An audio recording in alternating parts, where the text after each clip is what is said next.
My husband said he'd stop drinking once we had kids. When I was pregnant with our first, I'd wake up to a loud noise and would walk out to find my husband passed out on the floor. Hi guys, welcome back to another episode of the Storytime Society. I'm your host Jamie, and I'm so happy you're here. I'm so glad you're alive. Thanks for tuning in. The theme of this episode is Am I the Asshole stories? Okay, and these ones are just crazy.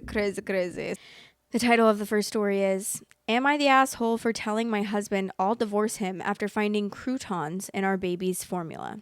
This morning, I, 31 female, woke up to find my husband, 43 male, not in our bed. I figured that he fell asleep on the couch like he often does after drinking.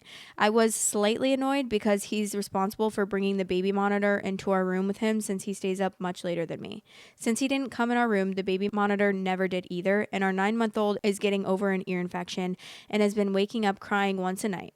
I can't hear this without the monitor, as both doors are shut and I have a fan running.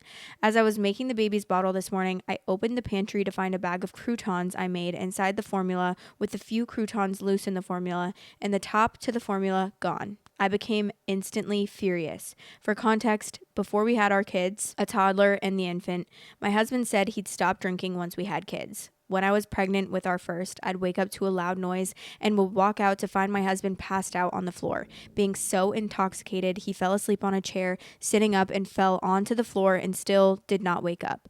This happened at least 3 times. Since then, I found him passed out on the couch several times and passed out in the toilet a handful of times. On New Year's Day, we had a serious talk about him needing to slow down and stop drinking as I was at my wit's end with it.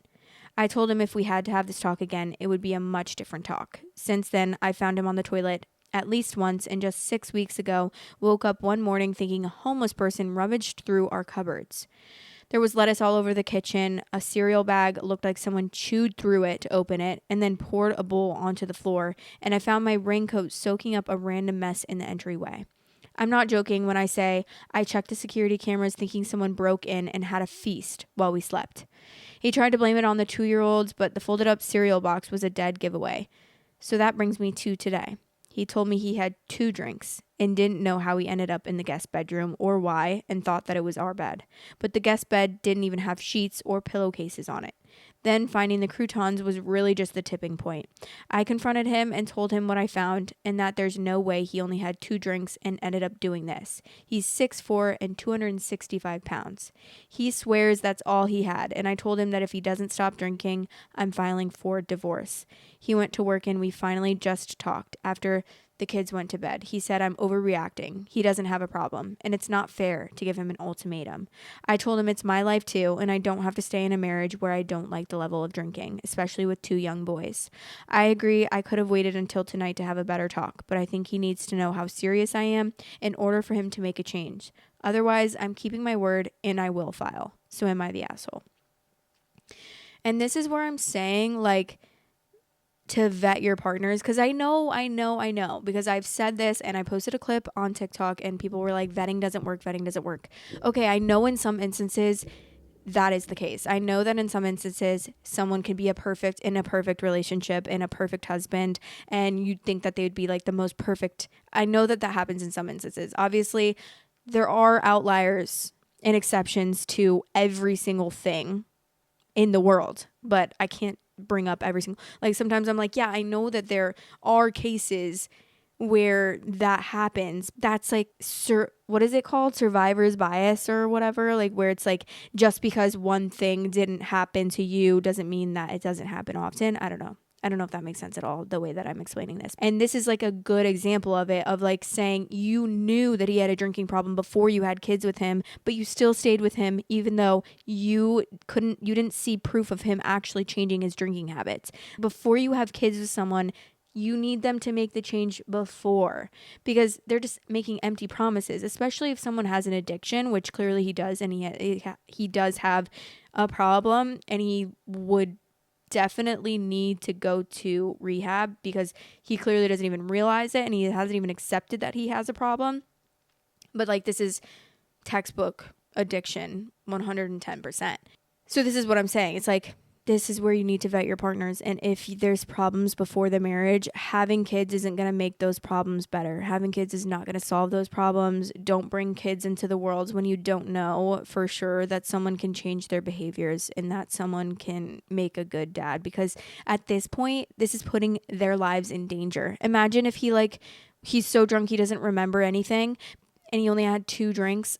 I don't remember. I didn't have a drink. I don't know how I got in this guest bedroom. Imagine if he said, I don't know how I sat on the baby and smothered him because I was drunk. I don't know how it happened. It's so good that the thing that he doesn't remember is just falling asleep in the guest bed, but it could have been a lot worse, and you have 2 kids to protect. So I feel like just keep on threatening to divorce him isn't doing anything. He knows you're not going to divorce him. You've proved time and time again that you're not going to divorce him, And like, I know that I'm like harsh about this, and I know I'm only 27 years old. Like, I don't have the whole life experience of a 60-year-old. I don't know everything, but obviously I know I don't know everything. It's just, this is my thoughts and these are my opinions. And I just feel like you gotta leave. You have to leave. You can't keep threatening someone, especially if they don't realize that this is a problem. The first step is obviously like realizing that it's a problem, so then that you can get help after that. But he's not realizing that, and you can't force him to realize that. And you have other priorities now that you have to look after. If you didn't have kids, I would say, okay, maybe you can help in other ways and you guys can try to work it out, and then you can try to help him realize that he has a problem. But at this point, it's like he's putting your kids in danger. Your kids could be very seriously harmed, and honestly, not to be dramatic, but killed. It could happen if he's that drunk and he doesn't remember and he doesn't know why he was that drunk after 2 drinks. Clearly he didn't have just 2 drinks. But anyways, sorry. Okay, let's read some comments. Boundaries only work if they're enforced. When are you going to put actions to your words? 1, he said he would stop drinking when you got pregnant. He didn't. 2, you asked him to stop drinking because you were at your wit's end. He didn't. 3, you told him if you had the talk again, it would be a more serious talk. But then you find him 2 more times having been drunk AF. Now he's lying about his drinking and trying to blame your children for his behavior. So when are you going to enforce the boundary you set? You're not following through, so he has no reason to change. He's an alcoholic and he's not at a place where he can admit that. He's lying about the drunk behavior. He's lying about how many drinks he has. And now he's downplaying a very serious situation to gaslight you into believing he's fine and make you feel guilty for pointing out his drinking problem. He does have a problem. People only drink regularly until they pass out like that if they're an alcoholic. He cannot admit he has a problem because then he'd feel obligated to do something about it. You cannot change him or force him to change himself because then he'll just try to hide it from you. Ask yourself, do you love him and want him in your life and your children's lives as the person he is right now? Or do you feel like his behavior makes you and your kids unsafe in your own home? If you can't accept his alcoholism, then you should leave for the sake of yours and your kids' mental health and well-being. Being raised by an alcoholic is traumatizing, and it takes a long-term toll on both the children and the partner that's putting up with it. Don't set yourself on fire to keep someone else warm. It never works out. Source, a person raised by an alcoholic parent. I mean, I don't think that you should, if you can't accept his alcoholism, I don't think that you should accept the alcoholism because you have children involved, and I just think it would be really irresponsible to do that. And I know, what it's like. I've dealt with a lot of alcoholics in my life, in my family, and it's not a pretty sight to see. This person said, OP, wait till your toddler tells a teacher or another adult that their daddy is passed out drunk a lot, that he was naked, vomiting, etc. Kids say things as they are. They don't filter the truth because this is the life that they are living. You might find your home deemed not safe for kids. This option may be taken out of your hands, OP. I hope for the sake of the kids that you put them first and not your partner. 1000%. It's very, very scary. It's a slippery slope, truly, because the more you accept things, the more he's just going to know that that behavior is acceptable and it's fine. And you're not going to leave him. She's not going to leave me. It's fine. I can keep on doing this behavior. And then every single time I'll just gaslight her into thinking that I'm right and thinking that I'm going to change. And I'll just keep making empty promises. And obviously this is a much deeper problem. Of course, yes, he has an addiction. That is a disease that he needs to get treated for. But unfortunately, it's a hard process to go through, and especially if someone doesn't want help, you can't force them to get help, and they have to want to change themselves. And that's just a hard situation. So I just think for the betterment of the kids and their childhood, leaving him is the only option in my eyes. The title of the next story is, and I'm sorry if you hear my belly grumbling. I'm actually starving right now. Mother, I'm hunger. I'm hunger, mother. Okay, the title of the next story is, am I the asshole for not letting my mom rewrite history and potentially ruin the best thing that's ever happened to me? I, 24 female, had a twin sister who tragically passed away from cancer when we were 15. We looked exactly alike, down to the tiniest detail. You know how some twins have subtle differences that make it easy to tell them apart? We did not. The only difference was our personalities. I was the quiet, shy one. She was the loud, outgoing one, though not particularly well liked. Before the cancer, my entire family knew that my sister had issues. Not to speak ill of the dead, but she was legitimately disturbed. She tortured animals, stole from vulnerable people, elderly, homeless, children, and I honestly believe that if she hadn't passed away, she would either be in jail for something horrific or dead in some other tragic way. After her death, my family collectively decided to never speak about it again. They pretend she was an angel who lit up our lives. I've always just gone along with that for the sake of peace. Anyway, I had my birthday party, and my now fiance, we've been together since I was 19, he's 2 years older, proposed to me. He never met my sister. During the party, my mom suddenly started talking about how much my sister would have loved to be there and began telling childhood stories. Except she completely twisted them and made it sound like I was the crazy one who did all those horrible things. My fiance just stood there in shock, and I was so speechless. We didn't cause a scene. We just exchanged a look like WTF and got through the rest of the party. When we got home, he told me he needed a break and couldn't be with someone who'd done those things. I tried to explain, but he thought I was just doing damage control and refused to listen. He packed a bag and left while I was crying my eyes out. He ignored all of my calls and texts for days. I finally called my mother, begging her to tell him the truth, and she just said, "Leave it be. If he wouldn't accept you with your sister's faults, he wasn't worth it." I hung up on her, and I haven't spoken to her since. I finally said, "Screw it." I logged into my sister's old Instagram account. We had the passwords growing up, where she used to post everything from when she would run away to the messed up stuff she did. I drove to my fiance's brother's house where he was staying, showed him the proof, and even got in touch with people from our past. Old friends, family members, her nurse, and some of our former teachers. Everyone who responded confirmed that I was the normal twin and she was the disturbed one. My fiance and I are fine now. Still engaged, but now my mom is throwing a fit that I dragged the family name through the mud and says I don't deserve to be in love because my sister went through so much. I mean, it's pretty obvious now where my sister got her issues from. Some relatives and friends are saying I should have just told my fiance the truth directly instead of involving his whole family. I didn't want any of them doubting me, especially with how believable my mother made her version sound. So Reddit. Am I the asshole for calling out my mom's lies and making sure my fiance's family knew the truth, even if it meant airing out some ugly history? Absolutely not. She aired you out for nothing that you even did. She made shit up saying that you did all this stuff. Are you kidding me? In that moment, I would be airing everything out. I would be like, oh, really? You want to talk about what she did? I'll tell you what she did. I would absolutely never take that. Oh my God. Because that would piss me off so bad. Like I don't know if I would call it stubborn. I mean, I am stubborn, but I'm so stubborn that I could not take it that people would think those things of me that were just so illegitimate and not true at all.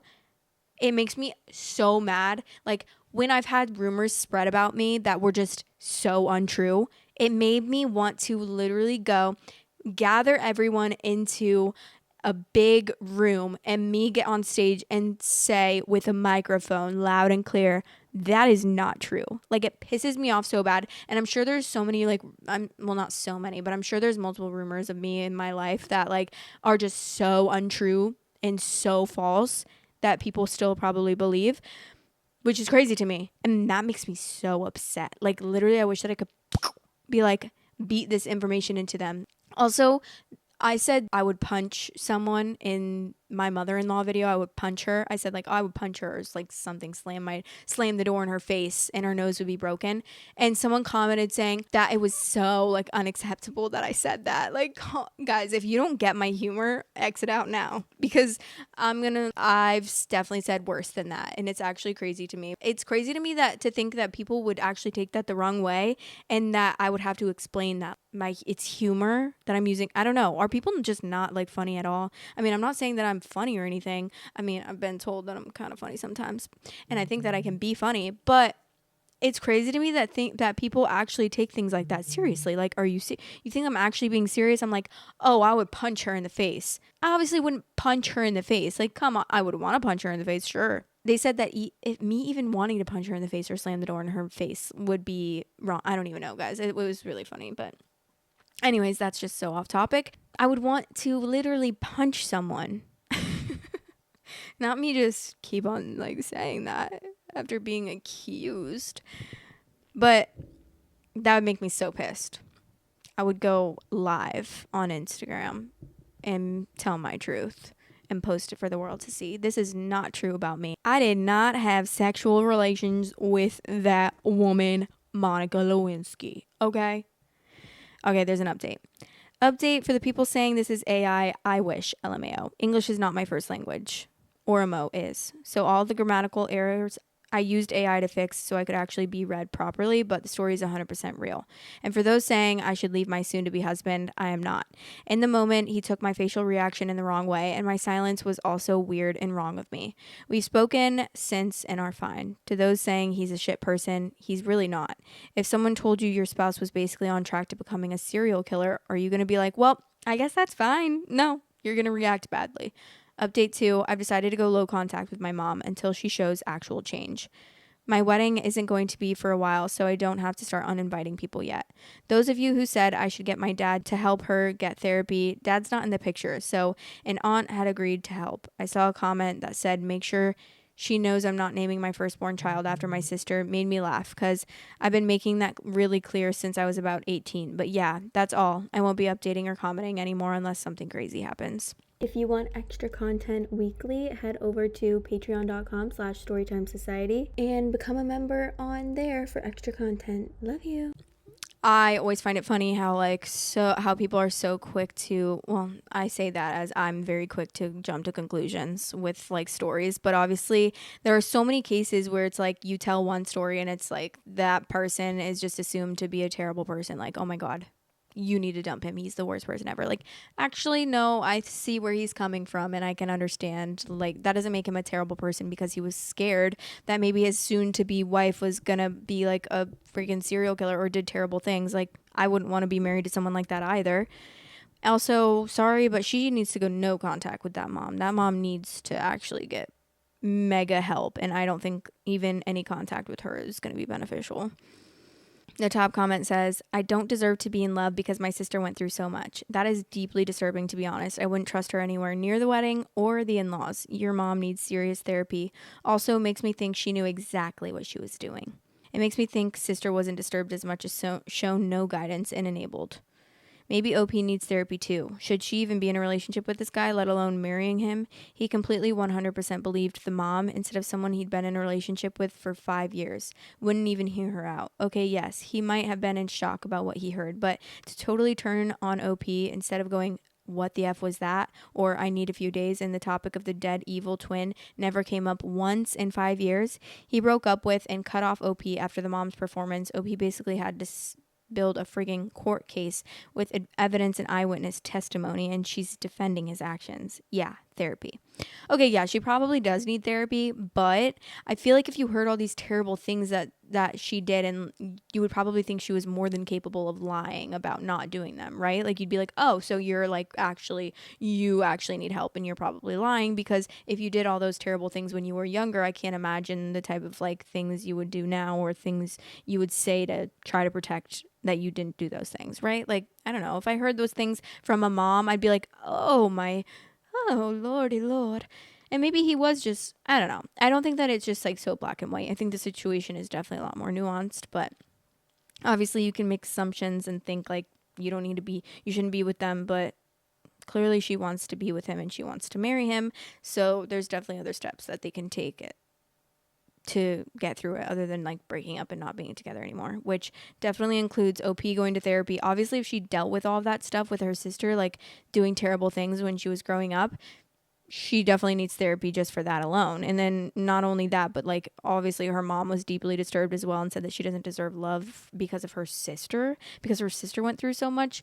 Clearly, the way that she was raised, I'm sure there's like deep-seated things, deep-seated ideas that are in her brain that she needs to like work through that she probably doesn't even know she has, or that are like she probably doesn't even know it's not normal to think these things or think this way. So yeah, therapy would definitely be, obviously if you've been through things in life, like therapy would be helpful. I truly believe that, like, obviously I don't think everyone needs therapy, but I do think everyone could benefit from therapy, in my opinion.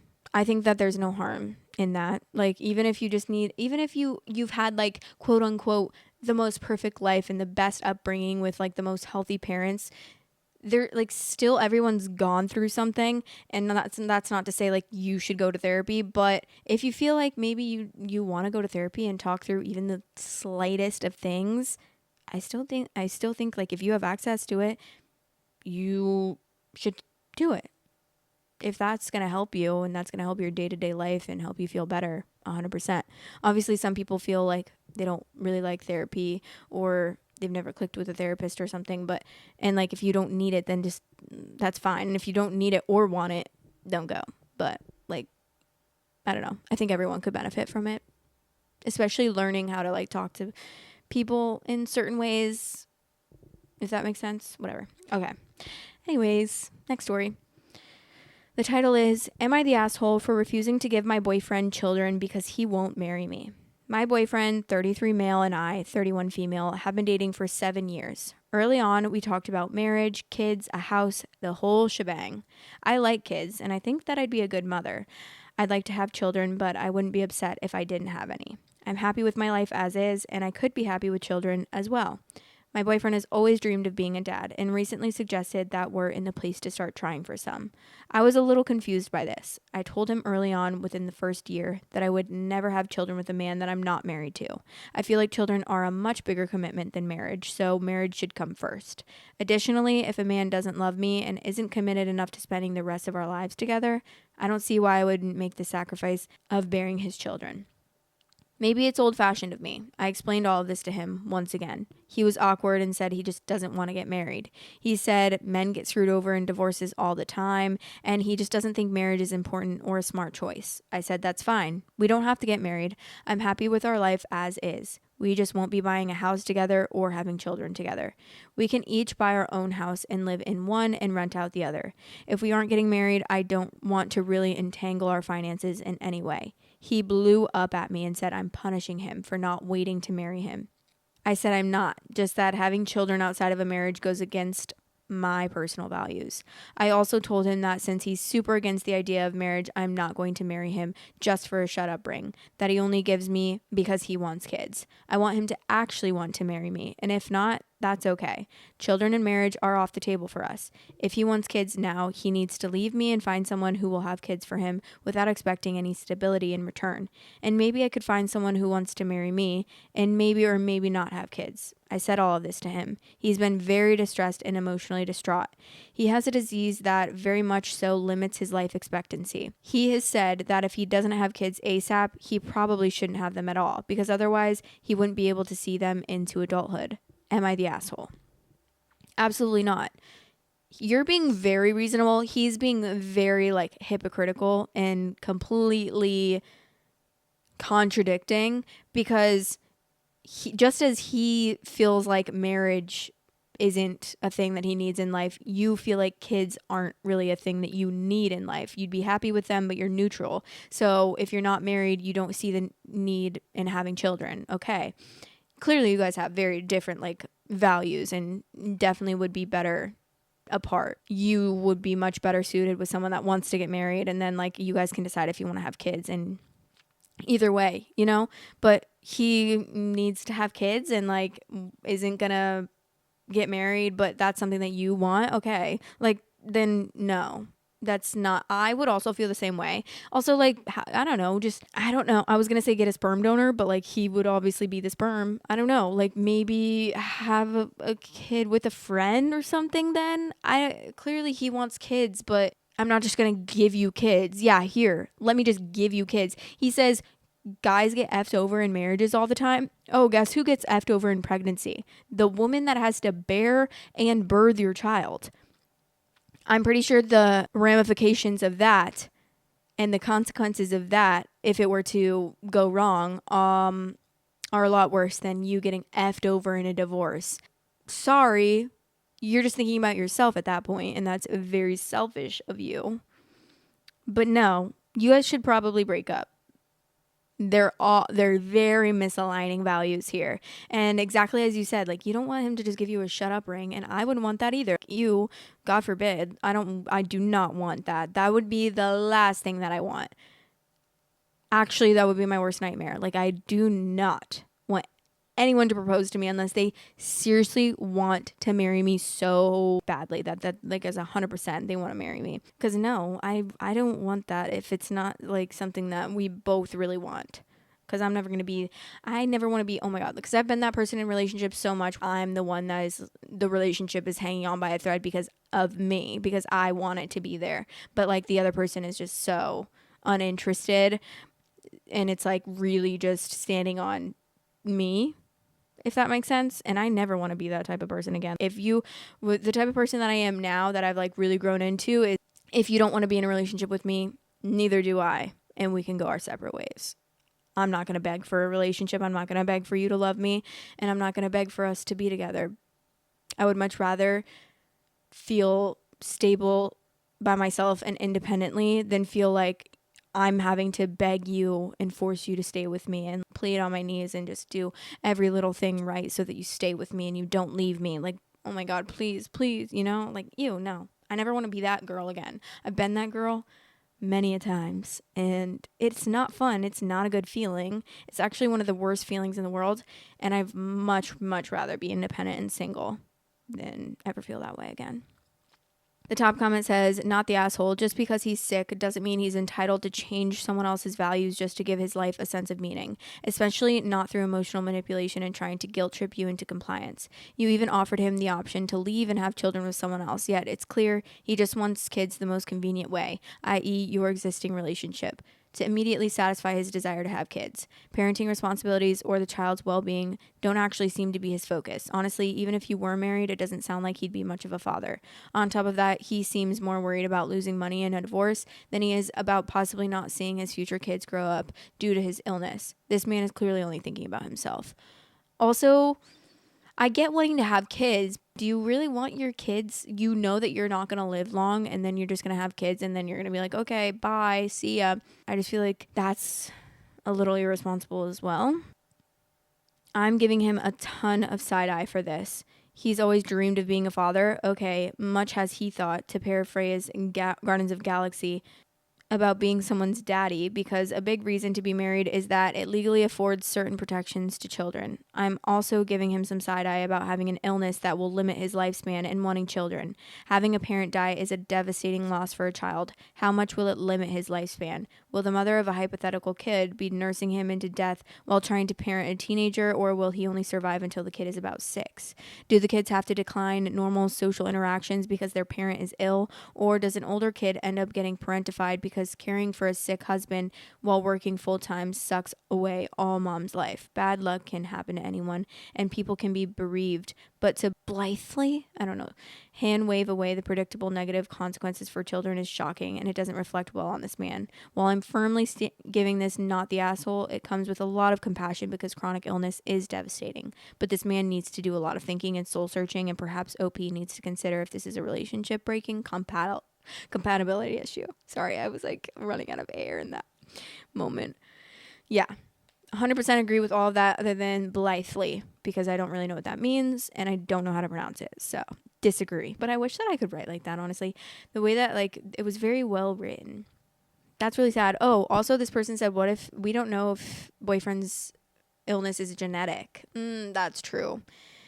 And whether people with hereditary conditions should have children is a highly controversial topic, but if he hasn't even considered how his illness might impact a child's development genetically, practically, or emotionally, then he's clearly even worse than we thought. I don't know what my stance is on that. Actually, like, I don't know. I feel like I would need a scenario because I can't really think of a scenario right now other than like breast cancer, which like I feel like you should still have kids even if you have like a breast cancer that's hereditary. Or it's like also depression, that's also hereditary. I got it from my mama and my daddy. Why do I laugh at every single one of my jokes? Please stop laughing at your jokes. It makes it less funny. But I really did. I got it from my mama and my dad. So thank you for the genetics. In that case, we will be ending the episode. Let me know what you thought about these stories because I thought they're crazy as hell. Some of them didn't really like go the way that I thought they would go. The titles always are like, how's this gonna end up? The crouton thing, I wasn't expecting all that. Yeah, let me know what you thought about the stories. I would love to hear it, as always. And I love you guys, like, so much. To the moon and back. Me and my boyfriend say to Asgard and back because, what is that from? Asgard? Oh my god, Marvel. That's why we say that, I think. But now that I'm thinking of it, is this world in Witches of the East End, which I always watch. I've watched like 4 times over. And that's also like the magical world. That's what it's called. It's called Asgard. Anyways, I need to shut up. Sometimes I can't stop talking. Sometimes I cannot stop talking, and I'm like, I'm talking into a void. Who cares about what I have to say? I gotta go get some coffee, okay? I wish I could talk in a wait. What kind of accent is that? Like New York? I don't know. I'm going back and forth, but all I can say is coffee. That's like the best thing that I can say in that accent. But anyways. Love you so much. See you in the next episode. Mwah, mwah, mwah. Kisses for everyone. Bye. Bye, sissies. My merch is out. Yeah, but this is it. And this comes in pink, black, and white. If you want to get a little cute piece of merch, go grab one. Link is in the description to purchase. Love you guys. Thanks for watching. Please like, comment, and subscribe.